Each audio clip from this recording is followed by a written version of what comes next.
शुरू अल्लाह के नाम से जो नहायत मेहरबान रहम करने वाला। अस्सलाम वालेकुम व्यूअर्स, आज अपनी सीरीज़ के अगले वीलॉग की जानिब में जा रहा हूँ और ये आज का वीलॉग भी जो है बहुत अहम है, क्योंकि डिफेंस कार हादसा जो है एक इंतहाई खौफनाक, एक इंतहाई अफसोसनाक वाक़या जो है वो लाहौर के अंदर पेश आया था। उस हवाले से जो है ये वीलॉग बहुत अहमियत का हामिल है, क्योंकि मेरी कोशिश यही है, मेरी सहाफ़ती इक़दार ये कहती हैं, मेरी सहाफ़ती ज़िम्मेदारियाँ ये कहती हैं कि मैं हक़ाइक़ पे मबनी जो चीज़ है वो अपने देखने वालों तक, अपने चाहने वालों तक पहुँचाऊँ, ना कि अपनी चंद रेटिंग्स के लिए, चंद व्यूज़ के लिए जो है मैं गलत खबरें, मन गढ़ंत खबरें जो है वो आप तक पहुँचाऊँ। मैं अफनान को अपने वीलॉग के अंदर मुल्ज़म ठहरा दूँ, मैं दूसरी मुद्दई पार्टी जो है उनको मज़लूम ठहरा दूँ, ये बिल्कुल ऐसा नहीं होता, ना मुझे ऐसा करना चाहिए, ना मैंने ऐसा कभी किया है। तो मेरी कोशिश हमेशा से यही होती है कि मैं आप लोगों तक असल हक़ाइक़ और असल बात जो है वो पहुँचा सकूँ। आज भी इस हवाले से जो मैं आपको कुछ चीज़ें बताऊँगा, और उसमें अहम चीज़ ये है कि इस वीलॉग में मैं 2 से 3 अहम चीज़ें और भी बताऊँगा, और 2 से 3 और जो वाक़यात हैं लाहौर शहर के अंदर गुज़िश्ता 10 दिनों के अंदर जो हुए, उस हवाले से भी जो आपको तमाम की तमाम तफसीलात जो हैं वो सामने रखूँगा। लेकिन पहले डिफेंस कार हादसे की जानिब चलूँगा कि अफनान जो मरकज़ी मुल्ज़म है, इसके जो फादर हैं उनकी आज 4 दिसंबर तक अबूरी ज़मानत थी। आज अबूरी ज़मानत की मियाद ख़त्म होने पर वो भी इंसदाद दहशतगर्दी खुसूसी अदालत में आए और अपनी ख़ुद को अदालत के सामने पेश किया। समाअत शुरू हुई तो तफ्तीशी अफसर ने भी एक इस्तदा की, वो भी आपको बताते हैं। और इससे कबल जो है जब जो मुद्दई हैं वो भी आज पहुँचे हुए थे। एक अहम बात है कि मुद्दई किसी भी पेशी पर, बेशक वो अफनान की हो या उसके फादर की हो, वो दोनों टाइम पर जो है वहाँ पहुँचे होते हैं और इस तमाम केस को उनके वकला परसू भी कर रहे हैं। आज कमरा अदालत के अंदर तफ्तीशी ने अदालत से ये कहा कि ये जो मुल्ज़म है इसकी हमें गिरफ्तारी मतलूब है। यानी कि ये एक बड़ी अहम बात है कि अफनान जो है वो तो अब जुडिशल रिमांड पर जा चुका है, उसका दोस्त जो है वो अभी तक हिरासत में है, लेकिन उसकी गिरफ्तारी इल्तिवा में है। उसके बाकी दोनों दोस्त अभी तक मफरूर हैं, उनके घर वाले मफरूर हैं, सिर्फ वकला उनके जो हैं वो पुलिस के साथ राब्ते में है। आज तफ्तीशी ने ये क्यों बात की?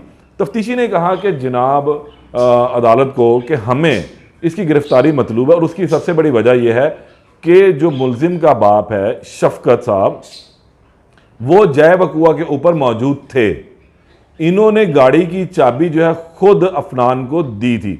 ये जवाब बनाकर जो आज अदालत से इस्तदा की गई कि अब इनकी जो अबूरी ज़मानत है वो खारिज की जाए, हम इनको गिरफ़्तार करेंगे, इनसे मज़ीद पूछगिछ करनी दरकार है।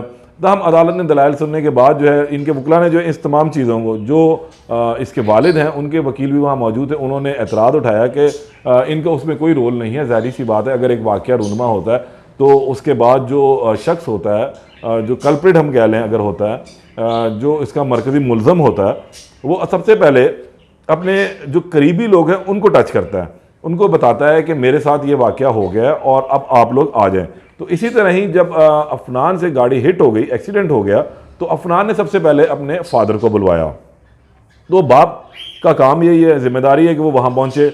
और इस हवाले से पुलिस ने अब ये जवाब बनाया है कि इनके वालिद ने खुद गाड़ी की चाबी दी थी कि आप जाएँ सैर पर, खाना खाने जाएँ, और ये वाक़े के ऊपर मौके पर भी मौजूद थे। तो अब गिरफ्तारी करके इनसे तफ्तीश करनी। तो हम अदालत ने दलाइल सुनने के बाद जो है इनकी अबूरी ज़मानत में तौसीक़ कर दी है 8 दिसंबर तक, और अदालत ने कहा है कि अब 8 दिसंबर को जो है आप आएँ, उसके बाद देखेंगे कि अब आपकी अबूरी ज़मानत जो है वो कन्फर्म करनी है, उसकी तौसीक़ करनी है, या फिर अदालत जो है वो उनकी अबूरी ज़मानत खारिज करेगी। अगर खारिज कर देती है अदालत तो फिर ये गिरफ़्तार हो जाएंगे, और फिर जो पुलिस इनसे बयान लेना चाहेगी, वो जो तफ्तीश करना चाहेगी, वो फिर तफ्तीश करेगी।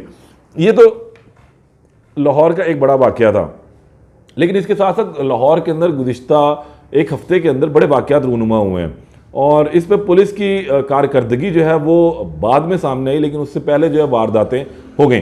सबसे अहम जो वारदात हुई वो लाहौर में गुलबर्ग के इलाके में हुई थी कि जो सिख यात्री भारत से और दीगर मुल्कों से यहाँ आए हुए हैं, बाबा गुरु नानक साहब की जो तकरीबात चल रही हैं जन्मदिन की, उसके हवाले से ये तकरीबात से फ्री होने के बाद यहाँ घूम रहे थे इलाके में, गुलबर्ग के इलाके में शॉपिंग कर रहे थे। उस दौरान चंद नौसरबाज जो वहाँ पहुँचे और उन्होंने इनकी तलाशी के बहाने इनसे चीज़ें छीन ली और फ़रार हो गए। ये वाक़या रिपोर्ट हुआ मीडिया में, उसके बाद पुलिस जो है इनको गिरफ़्तार करने में लग गई। 2 दिन तक तो सुराग ना मिला, फिर आखिर जाके इनका क्लू मिला CCTV के कैमरों की मदद से, तो पता लगा कि ये एक निजी सोसाइटी के अंदर रिहाइश पजीर थे, कराची से इनका ताल्लुक है। और फिर पुलिस ने जब वहाँ छापा मारा तो वहाँ से पुलिस को वायरलेस, मुख्तलिफ जो तहकीकाती इदारे हैं उनके यूनिफॉर्म्स, इस तरह की चीज़ें मिली। मालिक मकान से तफ्तीश की गई तो उसने बताया कि जी मुझे तो इन्होंने कहा कि जी हम काम करते हैं गालबन कालीन बेचने का, लेकिन पुलिस ने उनसे तमाम डाटा हासिल किया, उसके बाद इनके पीछे फिर लग गई।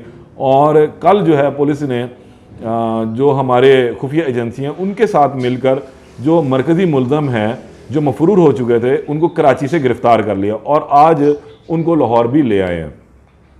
इसके अलावा जो बाकी मुल्ज़मान 2 यहाँ से भी गिरफ़्तार हो गए थे।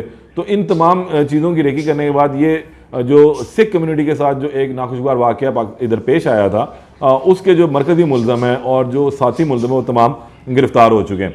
इसके अलावा जो लाहौर के अंदर एक और वाक़या भी पेश आया था कि ईरानी कौंसलेट की फ़ैमिली को भी हिरासा किया गया था। तो तहकीकात में ये बात सामने आई कि यही वो लोग थे जिन्होंने उस ईरानी कौंसलेट की फ़ैमिली को भी हिरासा किया था। इसके अलावा इन्होंने लिटन रोड के इलाके में भी एक फैमिली को लूटा था। तो ये गैंग था जो पुलिस की बहुत बड़ी कामयाबी है कि पुलिस ने उनको गिरफ़्तार कर लिया।